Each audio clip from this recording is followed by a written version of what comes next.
प्रकृति में कौन आज्ञा घटना थिला कहीं एमती आपनकर उच्च बात है विधायक जमा ज्ञान नाई विधायक डेवलपमेंट वर्क बर्चना किसी जानी ना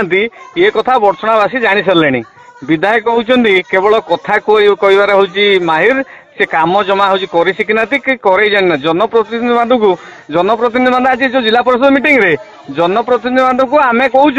जे जिलापाल को पचारूँ जे आज्ञा जिला परिषद मान को पचरा जाऊनी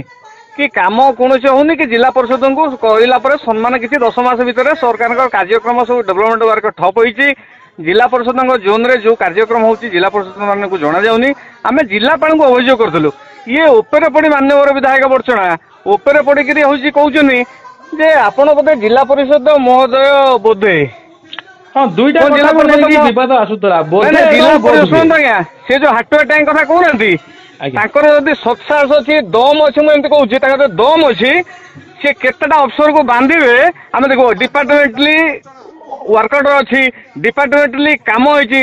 डिपार्टमेंटली पेमेंट कर कोटी किए कोटी कोटी टका खाई तार हिसाब सी देवे आ जदि नदे पारे निज गाल निजे चापड़ा खाई घरे बसवे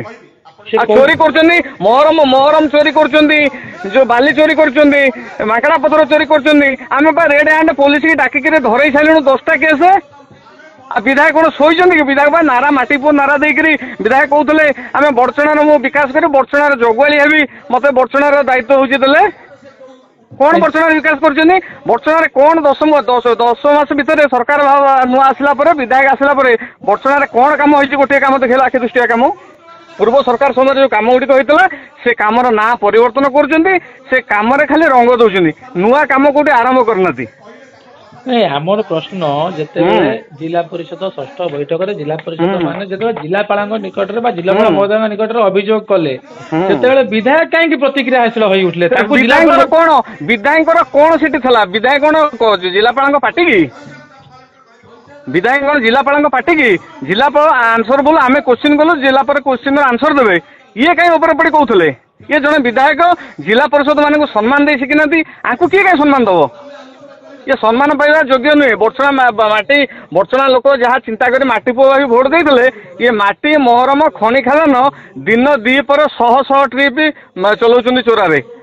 सरपंच धराऊँ नेता कुजी नेता धराऊँ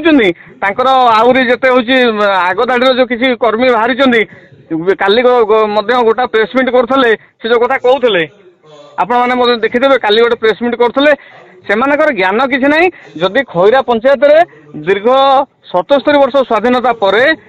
जदि आप देखिए 7 वर्षर 8 वर्षर नुआ पंचायत रे जहाँ विकासमूलक कार्यक्रम 2009 रु एपर्यंत होती सी केवल पूर्वतन मुख्यमंत्री नवीन पट्टनायक समय रही आंकर कौटी ना ये कौटी कम करना खैरा पंचायत किसी कम बाकी रखिनु से कर हाटुआ पोखरी प्रसंग कहले हाटुआ पोखरी कथा किसी ना हाटुआ शुणु आज्ञा सी हूँ गाल कथा कह हाटुआ पोखरी कथा तो ये उठी नाला ये तो प्रथम उठला जिला परिषद जो आम क्वेश्चन करूँ 39 जन जिला परिषद को सम्मान दि जाऊनी समग्र जिलार समस्या कथा हूँ कहूँ ये कहीं ऊपर पड़ी कहते ये किए कि ये कौन जिलार दायित्व नहीं जिला दायित्व आम अच्छु ये निर्वाचन मंडली गोटाए निर्वाचन मंडल दायित्व नहीं विधायक निजक बहुत दक्षता भावुं अच्छे आउकार ना तेरे आज घटना परे आपण माने आज घटना पर जिला परिषद माने 39 जन समस्ते कथा को निंदा करिसेंती सी मध्य क्षमा विधायक शेष क्षमा मागिले कहले नाई मु जा कहिछि मोर होछि भूल होइछि कहिजनी तेरे जो प्रथमे से जो हम देखुतलु जा वीडियो आसला प्रथमे बोधे कहले बोधे जिला परिषद तापर कहले बोध हुए बारंबार कथा को से दोहराइले मु सेही कथा को दोहराइली तापर से बोधे से आपण नंदीघोष टीवी रे लाइव चलछि आउ जो लाइव देखुछिन देखो मु सेही कथा कहली आपण जने विधायक मंच रे बसछन्ती दी थर मीटिंग आसलेनी कौच पुणी पेपर पढ़ी आम जाचु विधायक आगुरी जाचु उपाध्यक्ष एवं आईचु दी थर आईचु एवं आम जानूँ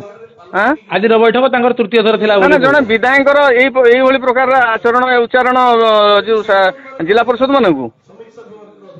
ना प्रकृत घटना यह ना ता पछरे आउ कौन रोहुची पछरे कौन से कथा नहीं जिते बेले 2 दिन तले आम प्रेस मीट करिचु विधायक तले दिन दहाड़े चोरी करुचंती लुटुचंती जो कुजी नेता माने साइड रही जेहेतु आम धरा पकई देइचु ଖୋଲମ ଖୋଲା ବର୍ଷଣାବାସୀଙ୍କ ଆଗରେ ସେ ତାଙ୍କର ମନ ଭିତରେ କଣ ଗୋଟେ ପ୍ରତିକ୍ରିୟା ହେଇଛି,